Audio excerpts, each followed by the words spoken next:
Football খেলে, ব্রাজিলের player গুলো ভালো লাগে, আর এই জন্য দল চেঞ্জ করার কারণটাই। নেইমারকে কি ভালো লাগে? জি জি ভালো লাগে। আচ্ছা ঠিক আছে।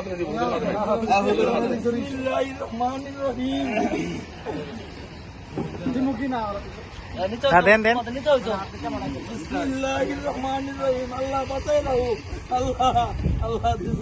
আপনি এটা বলেন, ব্রাজিল আসার জন্য স্বাগতম।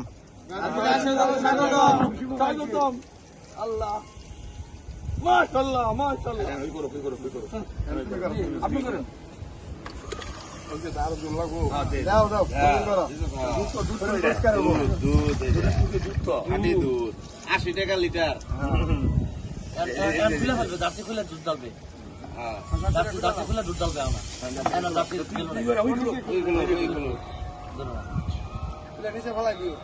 না না না না না কেন কেন কেন সম্মানের সহিত আমাকে তো। হ্যাঁ আচ্ছা ভাইয়া, 1 মিনিট একটু বলবেন আমাদের যে আপনি কেন আর্জেন্টিনা ছেড়ে ব্রাজিল আসছেন, আসার কারণটা একটু বলেন। নিজ ইচ্ছে আসলাম ভাই, আর এরপরের বার মেসি থাকবে না আর্জেন্টিনা, এর জন্য দল চেঞ্জ। আচ্ছা, আপনাকে কেউ কোনো চাপ প্রয়োগ করছে? উইলিংলি আসছেন? জি জি। আচ্ছা, ব্রাজিল আসার কারণটা কি? ব্রাজিল আসার কারণ নিজ ইচ্ছে আসলাম, আর ব্রাজিল এমনি দল ভালো।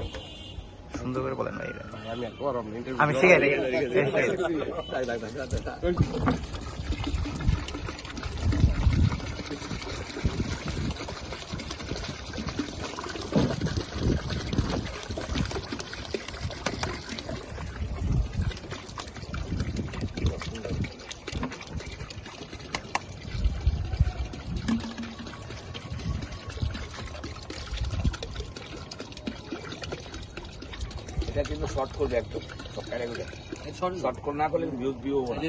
হ্যাঁ, উনি আসলে মূলত বলতে যাচ্ছেন যে শৈল্পিক ফুটবল মানেই ব্রাজিল, এবং যে ফুটবলে যে আসলে ফুটবল যে কথা বলে, মাঠে ফুটবল যে ছন্দে কাজ করে, যে ছন্দটা তুলে ধরার পায়ের ক্যাটাগরি, এবং যে সাম্বার ছন্দে ফুটবলের ছন্দ, সেই ছন্দই ব্রাজিল। উনি এটাই বোঝাতে চাচ্ছেন যে এই কারণেই উনি ব্রাজিলকে ভালোবেসে আর্জেন্টিনা ত্যাগ করে উনি ব্রাজিলে আসতে যাচ্ছেন।